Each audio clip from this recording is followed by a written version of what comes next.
everybody, and welcome to today's episode of Through the Rabbit Hole with Leah on Slim Radio.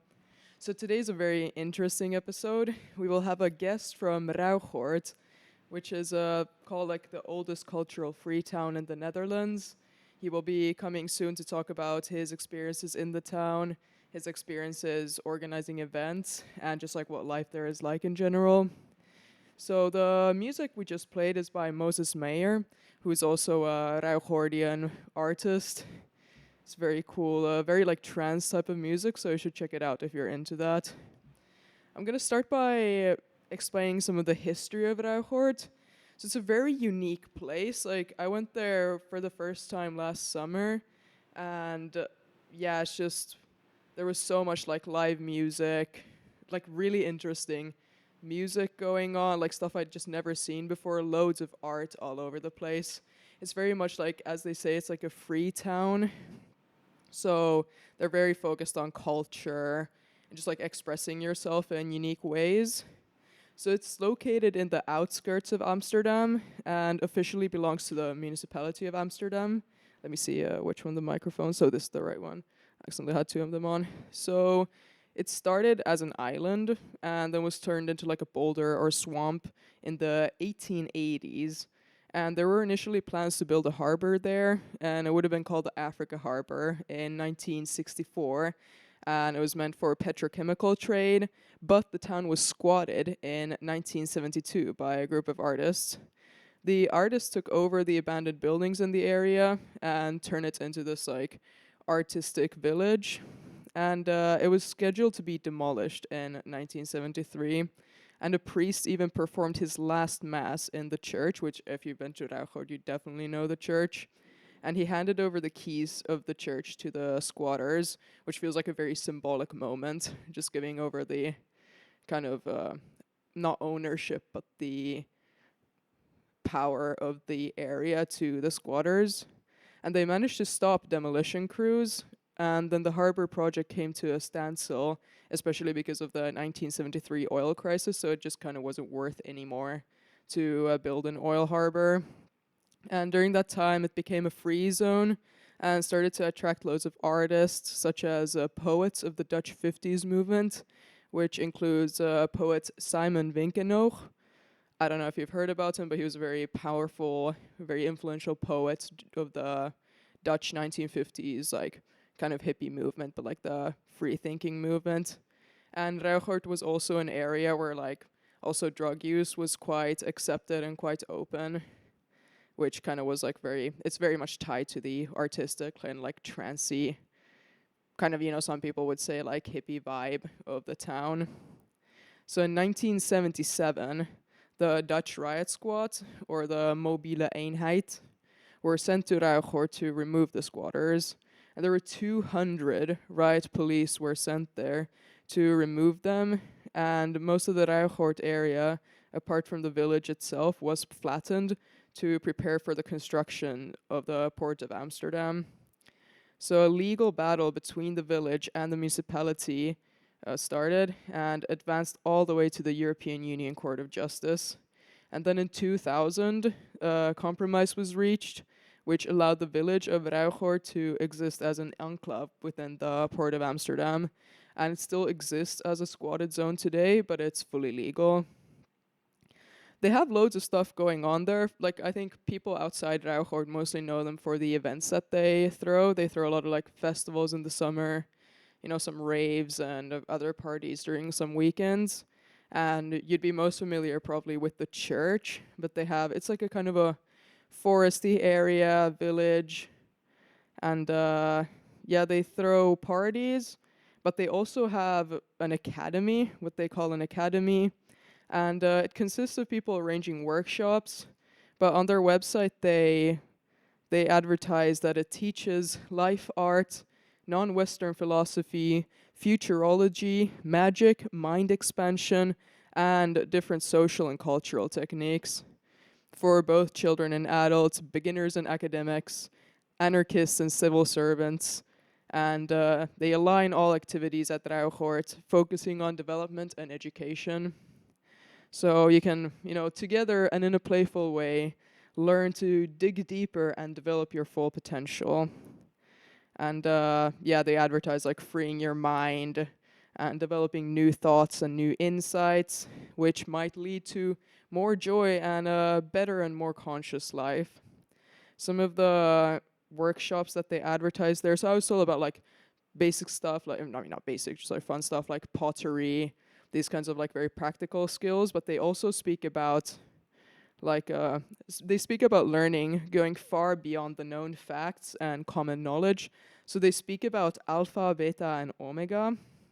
So I'm gonna ask Dan, what's meant by that? This feels like some sort of like mental, like some sort of philosophical idea, but I want to check that with Dan because it sounds very interesting.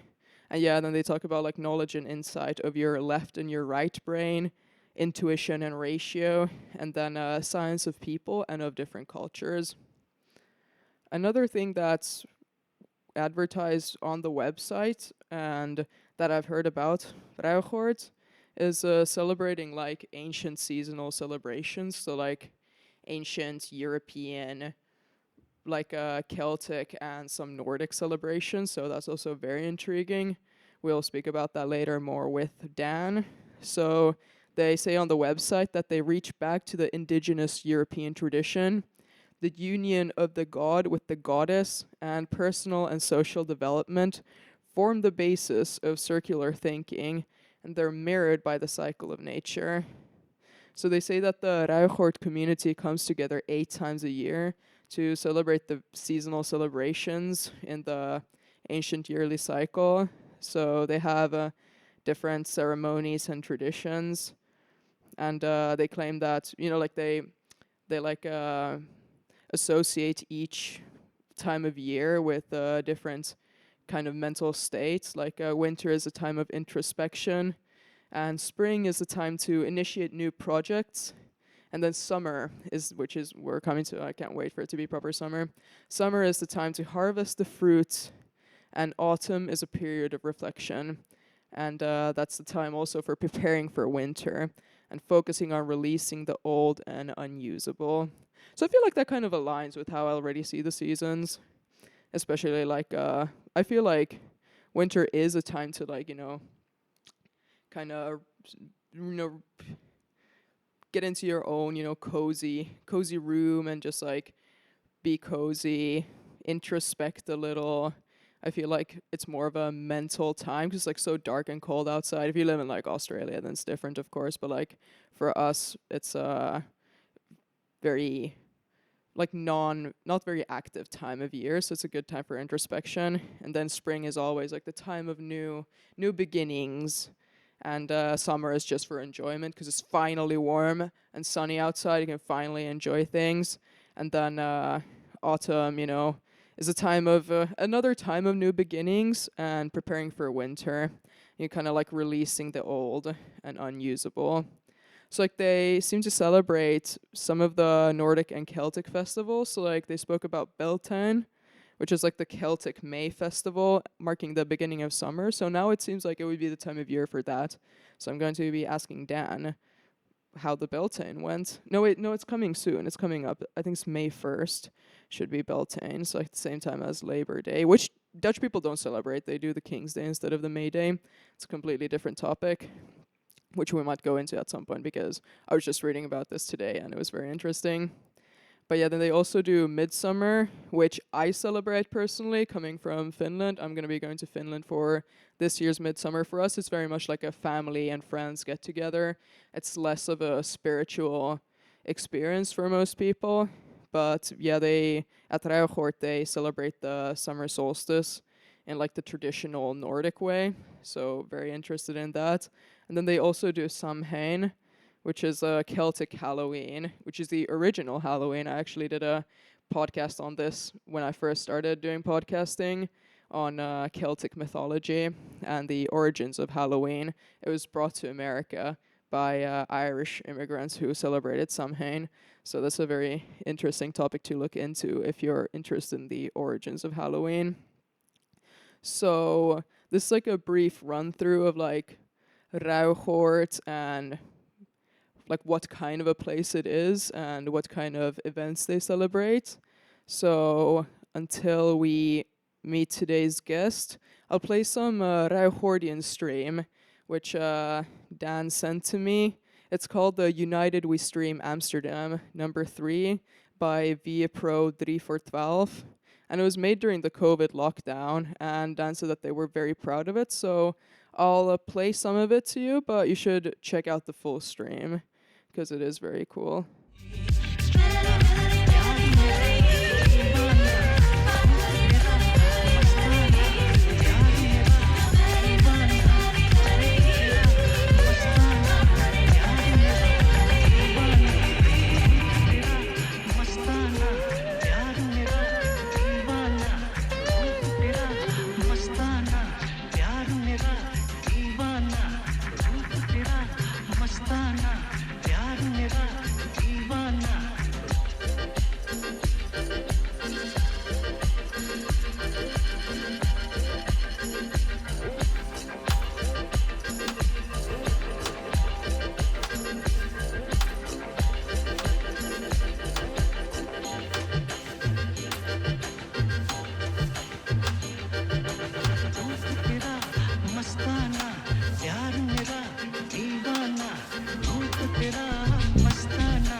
Welcome here, Dan. Thank you so much for coming.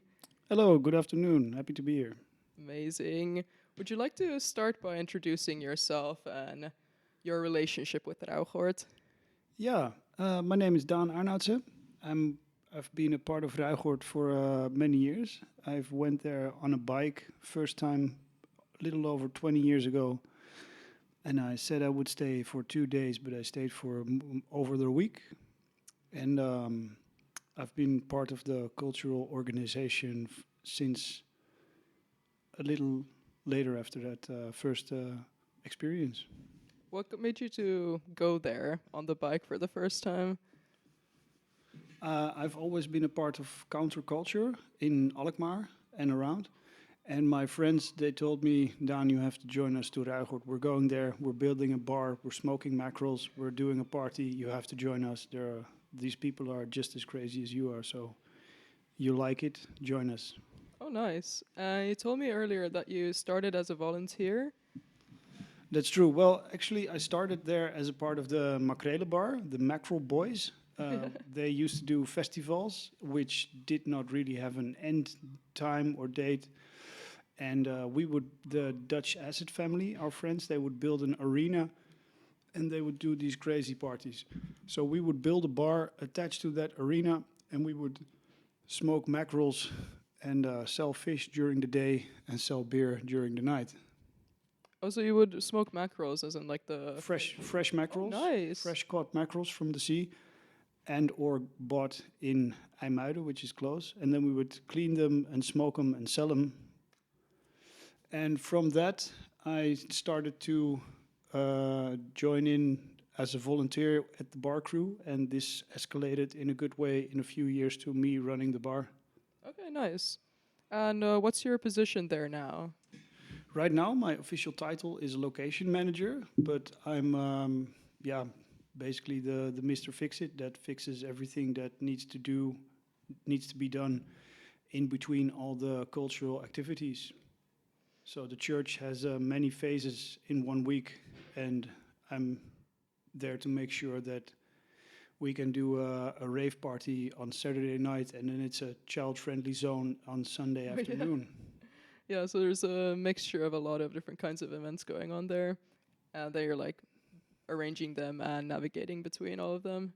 Yes, in a good week, we will have a yoga, ecstatic cacao ceremony on Wednesday, an album release from a band on Thursday, a wedding on Friday, a party that lasts until early morning on Saturday, and on Sunday, a poetry reading or something theatrical or a children's afternoon. So many different activities going on in and around our church. Oh, wow, that's a really wide variety. You said weddings also. Yeah, we do a limited amount of weddings. Yeah. Oh, wow, okay. That's really cool. Is it usually people from Ruigoord or from outside that want to get married there? People from outside the village have to apply, Okay. and we will decide if we like you enough, then we can do a wedding. Yeah. Oh, that's really sweet. Pretty cool. Probably a very unique kind of a wedding. Is it in the church then? Yes, in and around Oh, the wow. church. Yeah. Oh, that's beautiful. So, how would you describe Ruigoord if you had to describe it briefly? Ruigoord is a space where all the uh, where a lot of people that don't fit in anywhere else, they fit in at Ruigoord. So a lot of people feel like they don't really necessarily fit in into the 9 to 5 job, community, city life situation, or a lot of neuro spicy people, ADHD people, autism people. They don't really fit in into the regular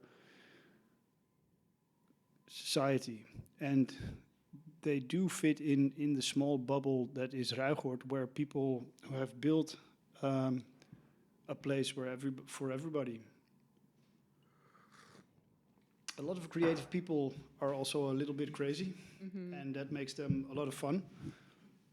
But these people, they don't match up anywhere else, and they do fit in with us. So it's basically a play garden for the little bit crazy people. The Homo ludens is Latin, the playing human, we're all just playing around. Okay. And you'd say that that makes Ruigoord very different from other Dutch villages. Well, also it's because it's been squatted 50 years ago. So after the squat, the village was emptied to make space for the port of Amsterdam. Hmm. The port didn't get there yet because of a financial crisis. They stopped building, but there was an empty village. So a group of artists from Amsterdam squatted the village, and it has been a cultural free space and artist work zone ever since. So that's also it makes it a bit different. But these artists, they brought their families, they brought their friends. So it's more than just artist workspace. It's really a community. Hmm. Like, so you said that you were drawn to Ruigoord by the craziness of the people and just getting to be yourself there. Yeah, I was drawn in by the crazy parties, and I stayed for the cultural diversity. So you already told me about like what kinds of people would usually be drawn to Ruigoord, but like how would you describe the community and most of the people there? Well, it's the same really as in other small communities where people who like the same things found each other. We are really connected to one another. We help each other when there is when someone isn't doing when someone isn't feeling good in what way or another. We help each other, and I think it's basically the same as in another small village, but just with a bit more colorful entourage. Hmm. And is it like all kinds of art are welcome there? Because I was looking, especially through the website, but even when I was there, I saw it's a lot of music and a lot of painting or like other, visual arts as well. Yeah, we have a few famous writers, a few poets, a few people from the theater world. We have painters, writers,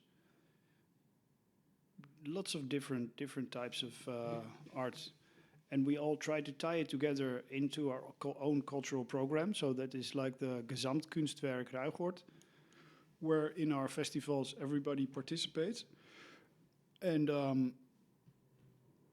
yeah, Yeah, I read that, was his name Simon Winkenoog? Like one of the 1950s, like yeah, Dutch. Simon. Yeah. He's one of the Netherlands' most famous poets, and he's been a big part of Ruigoord for many years. Oh, that's cool. And what other artists would you be able to name from there? You sent me some musicians that were very cool. Yeah, my neighbor Moses Meyer is an awesome musician. Yeah. He has been working with My Baby in the studio, and he releases his own music. He's also a fabulous DJ. We've got lots of DJs Hmm. with our connections and throwing our own parties. We have a few bands, but most of that we ask our friends from outside the village to perform in our festivals. Okay, So cool. we are also a breeding ground and a meeting spot for artists from a broader perspective. Okay, interesting. Do you have people from Ruigoord, like Ruigoord resident musicians, and then people from outside in like same parties or separate ones? Yeah, lots of collaborations going Oh, on. that's really cool. Nice, that's sweet. Have you seen a change in Ruigoord during your time there? Oh yes, definitely. Different changes. The older generation that was there and the current generation, there was a changeover because the people who originally squatted the village, they are either passed on or well into their 80s. Mm-hmm. So they started the community, and I'm part of a new generation of kids trying to continue the legacy into the future and bringing Ruigoord into a new time while trying to have the same ideology that the original artists who started this project, keeping as much of their ideology into the current state while complying to rules and regulations that we have to do in order to keep the cultural program going is a different difficult balance, but we try to keep that balance as much as possible. Mm-hmm. What new rules and regulations have there been? Well, 20 years ago, we did not really do any rules and regulations for parties and festivals. They would close when we would feel like closing. Yeah. And now we have to close them at the time we agreed with the municipality of Amsterdam. Okay. So we still have a lot of flexibility in that area, but we need to plan in advance what we want to do, and we need to abide by the rules that the municipality is giving us. Are there other rules that you also have to abide by? Well, we have an alcohol selling permit license. Mhm. We did not used to have that Okay. When did you start needing it? around 20 years ago, 20, 30 Okay. years. Yeah. Okay. Yeah, because I remember when I came here to visit for the first time, already back then the Dutch regulations were a lot more loose. Because I would have been maybe 17, like 6 years ago or so. And even then, like I was able to go to clubs and go to bars and all that. You were allowed to smoke inside. Yeah. And yeah, even in the recent years, like in the streets of Amsterdam, they were also selling the balloons, and so many things have changed then. So has it been like, do they do it kind of sporadically that like these couple of years they change a lot of things, or do you feel like it's more of a slowly they kind of change year by year loads of things? Because I know that even for this King's Day they had a lot of new regulations, even when it came to like the amounts of boats on the canals.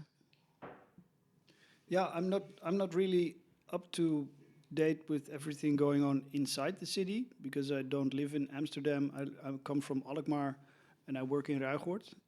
What I do know is that on Ruigoord we've been out of the view of the city of Amsterdam for a long time, so we could bend the rules and ignore them when we felt like it. And the past 15 years, they really put a magnifying glass on us, and they really said like, we need you to comply with these rules and regulations because you cannot do these cultural activities if you do not. Mm-hmm. And well, there are some rules considering the safety of the visitors that we don't really feel like we need a lot of security or a lot of fences to guide everything, but the city does. So we need to build a fence around the campsite. Mm-hmm. Okay, I see. Like, what are the main events that you organize in Ruigoord? We have our largest festival is Landjewil, and Mm-hmm. this is really the most magical weekend we have. It's 4 days, and from 24th to the 26th of July. And this is a festival where everybody in the village participates. So you have a small stage in a garden that plays blues, or you have an area and they have puppet theater in the day, and we have some rituals going on, but we have dance music, live music, and really weird performances, and really everybody is joining in. Then we have the Vurige Tongen, which is a poetry festival. Okay. It's Pinkster weekend. I think it's in the beginning of June. I'm not sure. I can look up the dates in a bit. But Vurige Tong is really nice. Poetry festival, also with a bit of live music. Then we have Openbare Werken, where all the artists open their workspace and you can have a look inside all the houses. And the Solstice Festival, which is a psytrance festival built around the longest day of the year, where we celebrate the sunshine. Yeah, I was looking at the Solstice Festival because, like, I'm from Finland, so we celebrate Midsummer, and I'm like, even this year, I'm going back to see my family for Midsummer. And is it still tied to like the Nordic traditions, or? Um, we currently, it used to be more of a non-stop psytrance festival, and we are building in the rituals once again. So it's still a psytrance festival with a lot of psychedelic music and DJs, but we also put in a few rituals to honor the sunshine. Oh, what kinds of rituals? Drums, circles, uh, performances, um, something like that. Yeah. Do you do the Nordic? So I don't know what it would be called in English, but we have something. Oh, this is for the movie. midsummer, but we have this like big stick that you dance around, and you see these. Yeah, we have the maypole. We do that in the Beltane, which is next weekend. Mm-hmm. But during the solstice, we had more. Last year, we had a group of percussionists which played African rhythms. Not really a Nordic thing, but it was really colorful and sunny. Really interesting. So you do Beltane, which is Beltane is the spring opening ritual, and we do the hand fasting where people can get married for a year what? under the Celtic traditions. And we have the pole where people dance around. It's the one who organizes calls it's like old school Tinder without a phone but with a rope in your hand, and the one who you end up with might be your date for today. Really? Yeah. And the hand fasting is basically a marriage ritual for a year where they tie a knot around your hands and you, yeah, commit to each other for the duration of 1 year until the Beltane comes again, and then you can renew your vows or decide this was our marriage. Oh, that's really interesting. I actually never heard about that one before. Like I looked into some Celtic mythology before. Like I went to do an Erasmus exchange in Ireland, and there I was super into the Celtic mythologies, but I actually didn't hear about that one. Yeah, And what was the one with the strings or the ropes? the ropes, the handvasting, Mm-hmm. they call it. So they tie, you hold each other's hand, and then they tie your hands together, and you need to keep keep that for the duration of the day. And you say that that's like a old-fashioned Tinder. Yeah, Interesting. And do you also do Samhain? The Savine. Yeah, we do that in the autumn. That's we used to do Dia de los Muertos, but then the Celtic version of it is Samhain, where you build an altar and you and then according to the more spiritual people of the village, the veil between our world and the next is really thin, so you can send messages back and forth. And you build an altar to honor the ones who have passed, and we build a day around it. okay. Yeah. What do you do during that day? There's music, there's laughter, there's dance, and there's also remembering the ones that have passed already. Oh, that's really beautiful. Are there any ancient Dutch mythologies that people would follow? I think they've all been weeded out by the Catholic Church back Oh in the day, no. or the Protestants, because the Protestants are also really strict. But we're trying to claim back our roots in that sense, Okay. a little bit of Celtic heritage. Okay, interesting.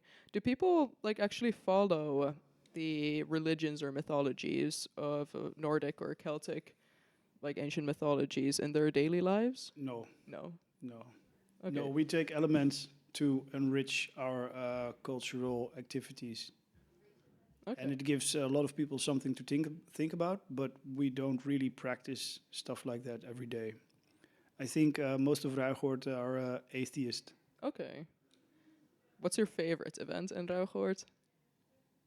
Ooh, I really like the children's activities Oh. because they're now our friends. They do workshop for the kids, and they get to be creative all day, and or just mess around on the trampoline, whatever they want. But you can see the parents, who most of them I know from the dance floors at night, and then they bring the kids, and they have a really wholesome day. That's when I feel that Ruigoord is really a family-friendly spot. Okay. What kinds of events do you do for children? We have multiple. We all on the festivals we build the children's playground, and we have different during the year different dates for the kids. We just had one with Easter where they would make stuff and go on the egg hunt, and there were different kind of performances throughout the village. They would go on this fox hunt and try to find the magical beings of spring. Oh. Also, we have Sinterklaas. Oh yeah. Sinterklaas has been coming to Ruigoord since the 80s, and we all his friends, they are all called Piet, And with us since the 80s, we've got multicolor Pete's Okay. with glitter on their face. So Oh, we don't do the blackface thing. We have disco Pete. oh, disco Yeah, Pete. blue Pete, green Pete, glitter Pete. Everybody can be a Pete. Yeah, I think that's a lot better than the Zwarte Piet because it's already so The controversial. kids love it, and Yeah. we always there are a few of the older ones who say, "Oh, Black Pete needs to pup pup pup pup," and we're like, "Hey man, Yeah. we're doing this," Yeah. and the kids love it. So stop it. Yeah, exactly. I feel like that's a great solution. And Yeah. the kids love it because I feel like that's the biggest defense I've heard with Black Pete is that, oh, but the kids love it. So No, they love a disco Pete. kids love Pete in all colors of the world. Kids love the party. Kids love being the center of attention. Kids love presents. Kids love the sweets.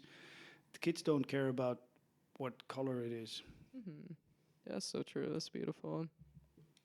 So, like, I've heard from other Dutch people who aren't familiar with Ruigoord but have heard about it that it's known as like the artist town, and it might have some of a like reputation of being this kind of hippie or like almost like some people have said it that it's almost like a cult-like reputation. So, like, how would you feel about that? Yeah, I get that people think that because we get a lot of visitors, and not everybody working on their art wants to explain what they're doing a few hours every day. So some people can come off as a bit closed off. Mm-hmm. Um, yeah, so I totally get it.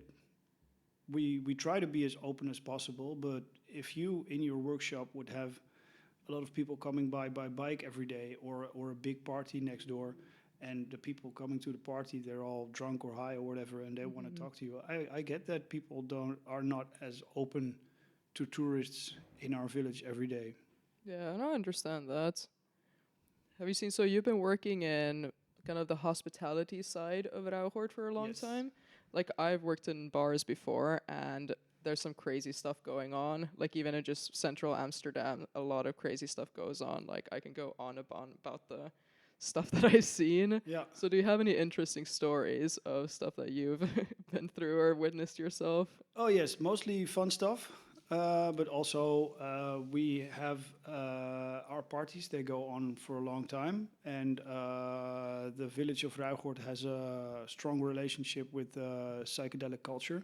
So we get people that haven't experienced the freedom that we try to maintain, and they are not used to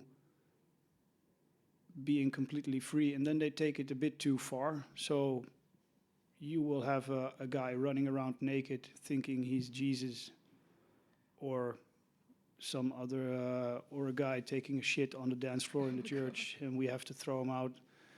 Some things like that, but also 2 weeks ago, a young couple uh, got engaged at the campfire at 7 in the morning, and they were both crying and loving each other and really emotional. And they came from the dance floor outside, and during on the setting sun, he was like, "Will you marry me on this beautiful moment?" So it goes a lot of ways. Oh wow. It can go dark or it can go light. What's your favorite light story? Ooh, well, the one I just told you is really nice. Yeah. Yeah, we've had people. We work with a lot of volunteers, and we've had people coming in, partying their ass off, going deep into the tunnel of hedonism and escapism, and just kind of numbing themselves from the outside world because everything's too much. And then they come with us, and then in a while they reach a depth, and they climb up, and they say that joining the Ruigoord community has helped them to see that there are other ways uh, to go about in your life, and that sometimes it's better to face the darkness and then just turn yourself into this being of light instead of staying in the gutter. And I have a lot of stories of people who changed for the better while they were partying with us. Oh wow. And sometimes first you have to go deep into the dark abyss of hedonism, and then you come out as this, yeah, as the being of light. Wow. I was reading about the academy that you have on your website at Ruigoord. And I feel like some of website was talking about kind of reflects this, that like you want to, or some people there want to kind of make people kind of like tilt them towards the light if they're struggling already. Because you told me before that there's a lot of workshops from stuff like pottery and yoga there, but then I was also reading about like art and like non-Western philosophy, and there's something about mind expansion. Yeah, and also one of my neighbors is doing a workshop for the kids that's called falling, and he teaches them to fall in a good way. Like Oh, when some people, myself, I did a lot of judo back in the day, so I okay. know when you fall how you do it.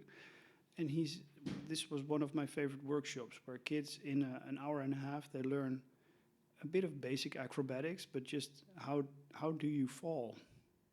That's really sweet. Kind of basic life skills that will probably Yeah, be very useful throughout yeah, their life. yeah, definitely.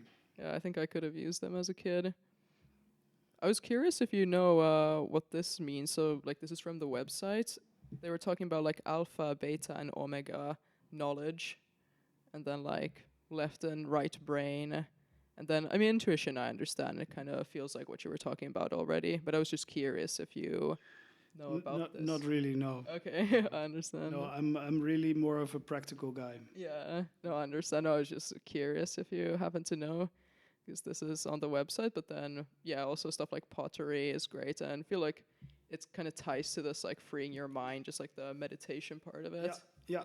A lot of people don't work with their hands anymore, and they find that when they do, their mind just stops nagging, Mm. and then they just feel complete. Instead of when you work on a laptop all day or an Excel sheet and you close that at the end of the day, you have no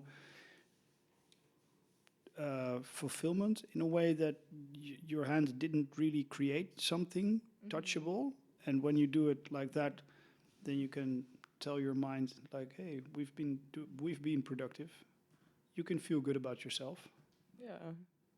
Would you say that Ruigoord is like very nature oriented? Yes, yes, we have a large group of people that are really concerned about ecology.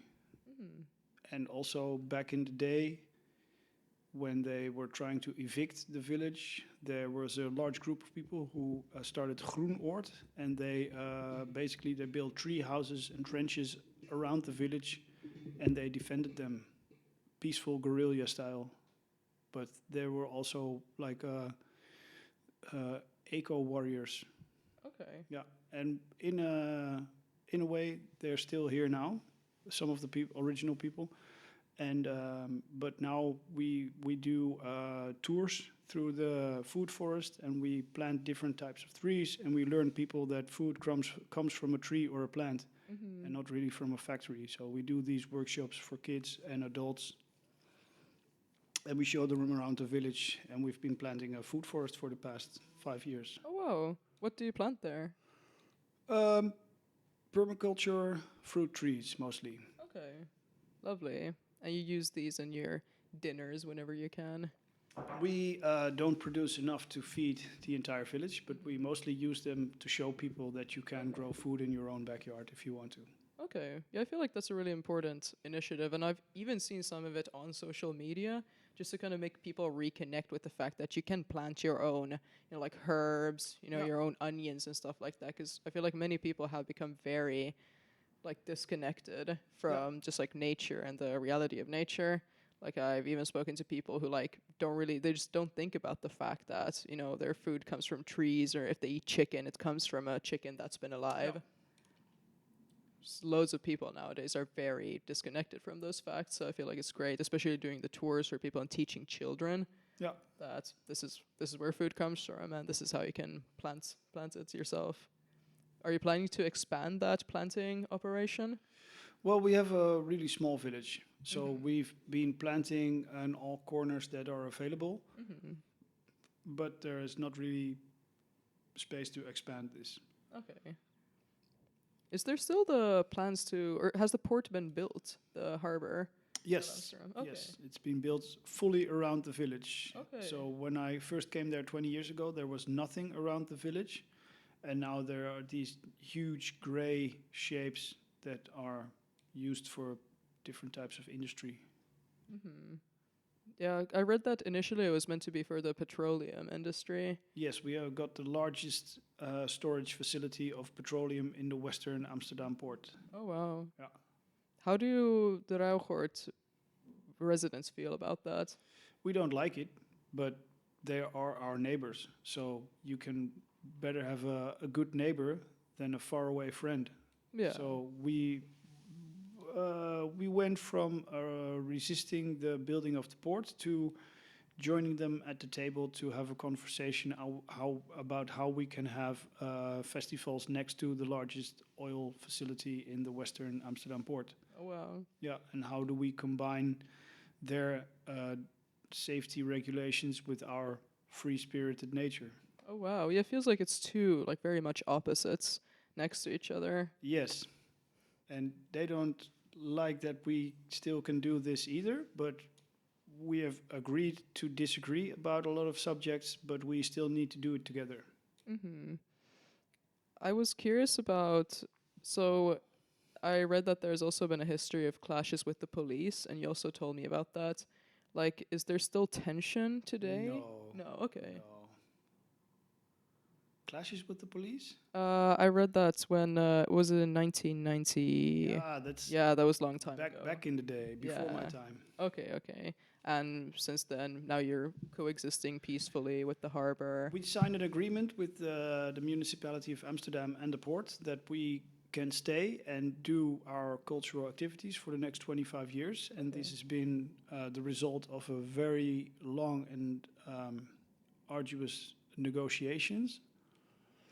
But in the end, the city decided that Ruigoord is of a great cultural value to the city of Amsterdam, so that it needs to stay and be able to do the thing. Mm-hmm. So, with pressure from the city, which we achieved because we are a cultural free space, but we are very open to everybody. And like I said earlier, not all artists have the time to spend the day talking to everybody coming by about their art, but we are open a lot of days a week with a very diverse cultural program. And we have invited the mayors of the city to our village, and we are doing, yeah, what was his name? Positive. Uh, yeah, we do killing them with kindness. So Yeah. we don't really kill them, but we try to show everybody the positive side of the village and invite as much people as we can. And then the public opinion about Ruigoord is positive. So then the mayor of the city says Ruigoord has a value for the city, and they tell the port that they need to reach an agreement with us because the city wants us to stay. And now the port also wants us to stay. Mm-hmm. Yeah, that's great. Yeah, I was curious because I don't know if you've heard of Christiania in Yeah. Copenhagen. Yeah, I've read recently that there have been like, issues with the government and with the police. So that's why I was curious. I'm really happy that Ruigoord doesn't have the same situation. Yeah, I heard Christiania has a bit of their drug problem went a bit over the top. Yeah, like I believe it was because like initially the residents of Christiania they used to like grow their own weed, Yeah, and then and the sell a little bit to the tourists, and now it's been taken over by some gangs, yeah and that exactly.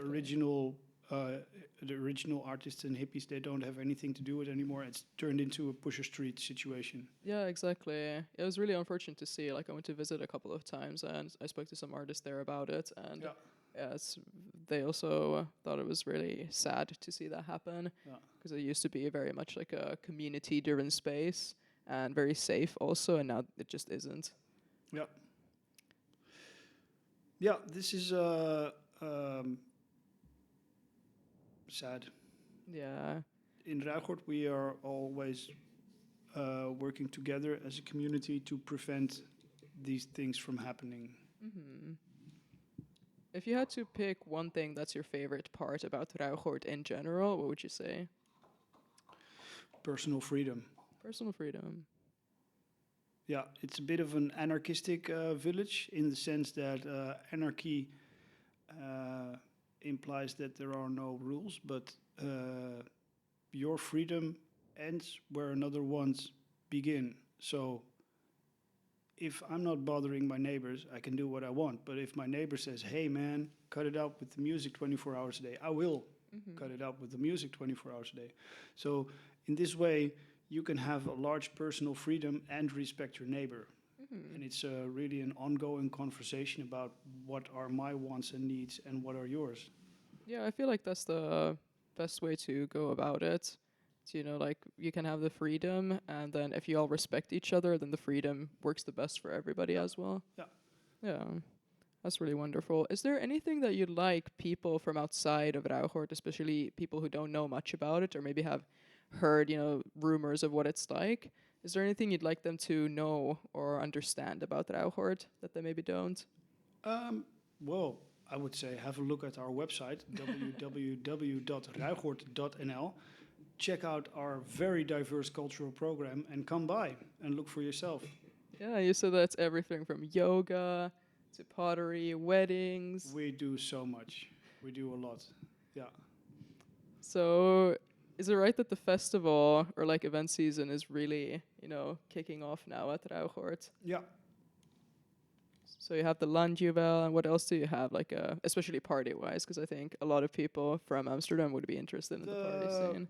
the best parties are well, all our parties are the best ones, but the real interesting ones are the Maanzin parties. We do this at a full moon, and they start with a theatrical performance, and we dance until the sunset.